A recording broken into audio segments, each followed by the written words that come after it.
Бүгін Баткен районунун Аксай айыл аймагындагы Көкташ айылында балдар үчүн оюн аянчасы ачылды. Аянча депутат айымдардын социалдык демилгеси катары жүзөгө ашып, бүгүн официалдуу түрдө ачуулуу аземи өткөрүлдү. Иш-чара Баткен районунун акими жана бир катар райондук деңгээлдеги жетекчилердин катышуусунда болду. Чек арадагы балдардын кубанычына кесиптешим Айбегим Набиева да ортоктош болуп келген.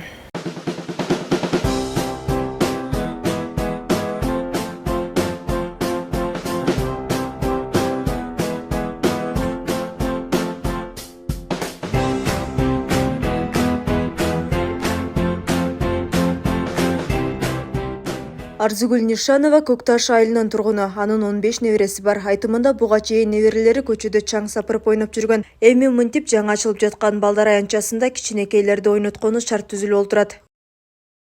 Мына аянча курулуп калганы бизге өтө жакшы болду.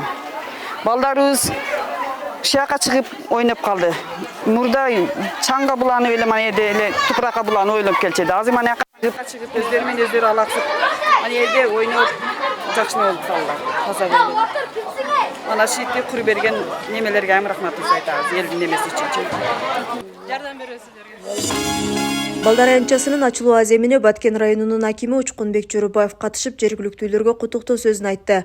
Ага кошумча буга чейин жыл башында атайын жол карта кабыл алынганын, айыл аймакта соц объектилер курулуп, көйгөйлүү маселелер четинен чечилип жатканын баса белгиледи. Алардын бири балдар ойночу аянча экенин кошумчалады.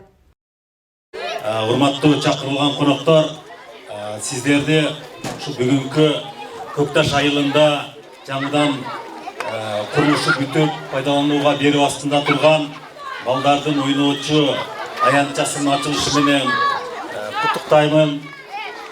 Аталган балдар аянчасын курууда жалпы 650 000 сом коротулган. Жергиликтүү бюджеттен 400 000 сом. Аялдар тынчтык долбоору 200 000 сом акча каражатын бөлгөн. Бул айыл өкмөт тарабынан 400 000 акча бөлүндү. Мындан тышкары укук барлашуу фондунан 200 000 акча, анан жекешкер Сапарбаев Нурбек деген биздин жекешкерибиз өзү 50 000 сом кызмат көрсөтүп берип, ушинтип жалпы 600 000ге чукул акча тартылып ушундай бала бакча коюнчу. Мындан тышкары биздин жергиликтүү тургундар да кол кабыша турбай жардамдарын беришип, ушундай ашар ыкмасы менен көпчүлүк жумуштарын бүтүрүп берди бизге. 2200 калкы бар аталган аймакта буга чейин бир да балдар ойночу аянча болгон эмес. Бүгүнкү күндө Баткен областынын чек ара аймактарындагы аялдардын лидерлеген бекемдөө долбоорунун алкагында Баарлашуу ишеним укук коомдук бирикмесинин каржылык колдоосу артында бул маселе жүзөгө ашырылды. Айбегим Набиева, Айбек Орозбай уулу, жаңылыктар.